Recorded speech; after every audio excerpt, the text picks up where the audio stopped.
Auto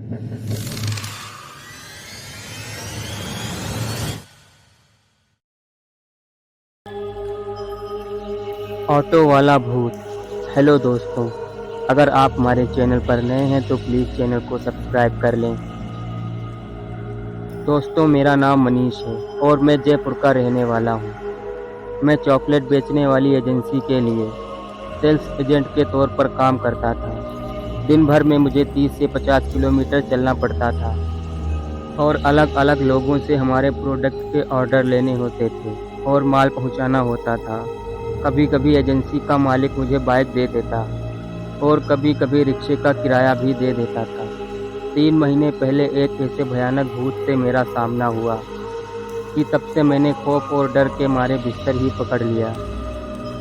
हुआ ये था कि रोज़ की तरह सुबह मैं कैलकुलेटर और ग्राहकों की लिस्ट लेकर बस स्टैंड पर ऑटो रिक्शे का इंतज़ार करने लगा।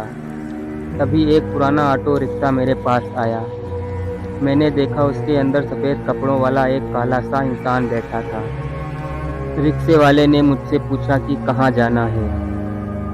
मैंने उससे कहा कि 4 घंटे का काम है और 10 से 15 जगह पर रुकना होगा। वह बोला, ठीक है, बैठ जाओ। मैं बैठ तो गया पर कुछ अजीब महसूस हो रहा था, जैसे कोई मुझे रोक रहा हो उसके साथ जाने से। उसने ऑटो रिक्शा चलाना शुरू किया और ऑडियो टेप बजाने लगा। वह कुछ तंत्र मंत्र वाले श्लोक बजा रहा था और रास्ते में आने वाले मंदिरों से दूर दूर ऑटो रिक्शा निकाल रहा था और मंदिर देखकर गुस्से से चिल्ला देता, जैसे कि उसे कुछ तकलीफ हो रही हो। ये सब देखकर मुझे पक्का यकीन हो गया कि यह ऑटो वाला कुछ गड़बड़ है। या तो ये पागल है या फिर इसके अंदर भूत प्रेत का वास है। मैंने फौरन ऑटो रिक्शा रोकने को कहा, क्योंकि अब मुझे उससे डर लग रहा था।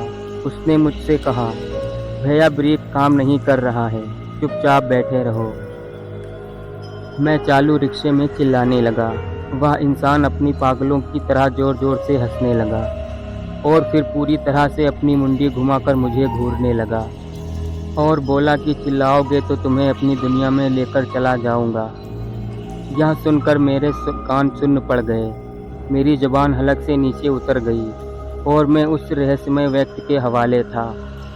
वह मुझे घंटों तक घूरता रहा। वह मुझे घंटों तक सुनसान रास्तों पर ऑटो रिक्शा में घुमाता रहा और अचानक ऑटो रिक्शा रोककर मेरी ओर घूमा और बोला, तुम जैसे ठंडे खून वाले इंसान का मैं क्या करूं? तुम मेरे किसी काम के नहीं, उतर के भाग जाओ वरना मैं तुम्हें यहीं निगल जाऊंगा। मैं उस ऑटो रिक्शा से भाग जाना चाहता था, पर मेरे पैर जम गए और सांसें थम सी गई थी। एक लकवाग्रस्त इंसान की तरह मैं वहीं लाचार बैठकर उसे सुने जा रहा था।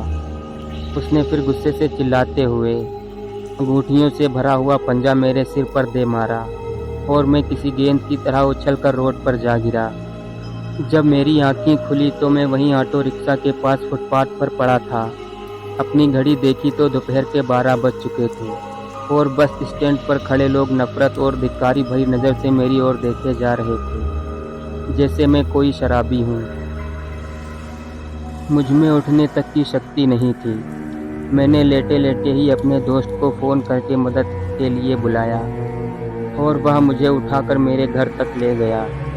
आज भी मैं डर के मारे साए में हूँ और एक ही डर सताता रहता है कि कहीं फिर से उस ऑटो रिक्शे वाले भूत से मेरा सामना हुआ तो फिर मैं क्या करूँगा।